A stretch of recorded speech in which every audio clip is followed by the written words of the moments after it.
surfed the forums long enough and you might come to a conclusion. I need a boutique, high-end instrument to show my commitment to worship ministry. Let me dissuade you from this false conclusion in today's video.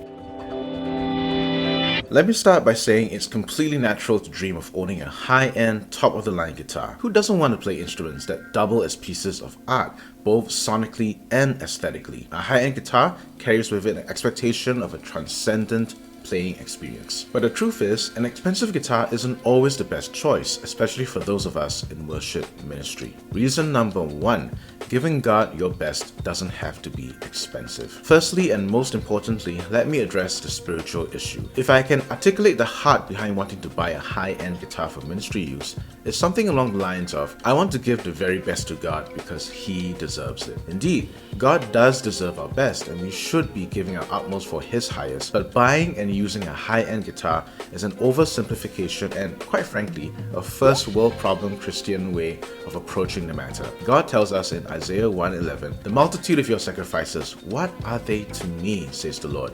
I have more than enough of burnt offerings, of rams and the fat of fattened animals.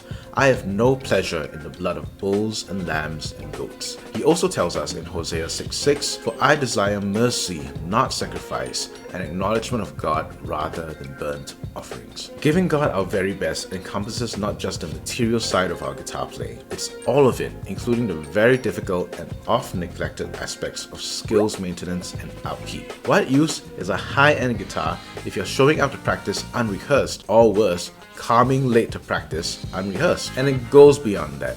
There's financial stewardship to consider. Your primary responsibilities are to the home first, so if you're taking out loans for the Gretsch White Falcon while neglecting providing for your family, something is seriously wrong. I think God is much more pleased and honored with a Squire Telecaster and a family well provided for. Your choice of not buying the latest and greatest gear could very well be the finest expression of giving God your best. Let's move on to the practical sides of the issue. Reason number 2, quality is increasing across the board. In this day and age, there are plenty of great quality guitars available at more affordable price points.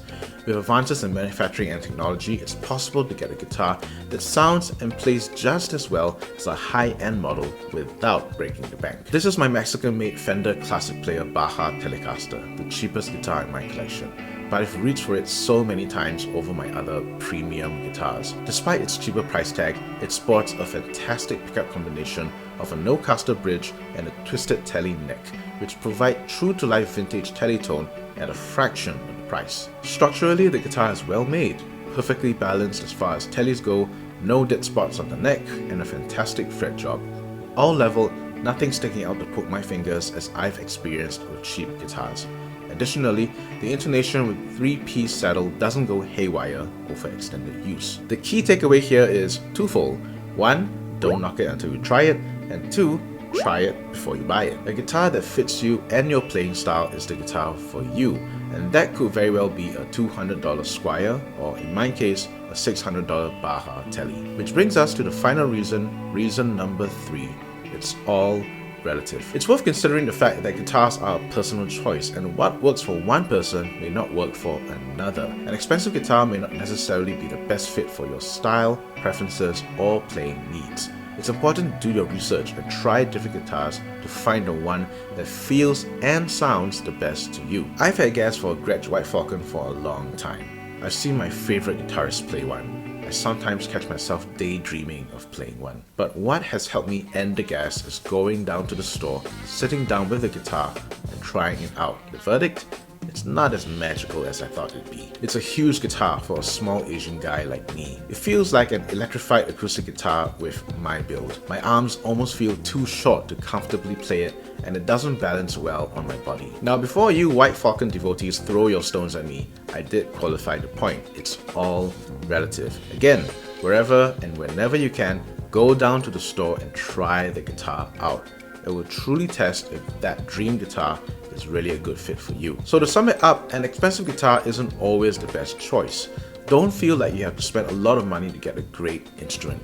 There are plenty of options available at more modest price points that can provide excellent quality and playability. Do your research and try out a few different guitars to find the one that works best for you. And what about you? Do you have any stories to share about how an expensive guitar didn't meet up to your expectations? I'd love to hear them, as well as your thoughts in the comment section below. If you wanted a deeper dive into fighting against gear acquisition syndrome, and specifically the deeper problem of gear idolatry, I made a video here that you can check out which lays out the battle plan to guard and protect your mind and heart. See you there. Until next time, I'm Justin, and I'm all about worship guitar.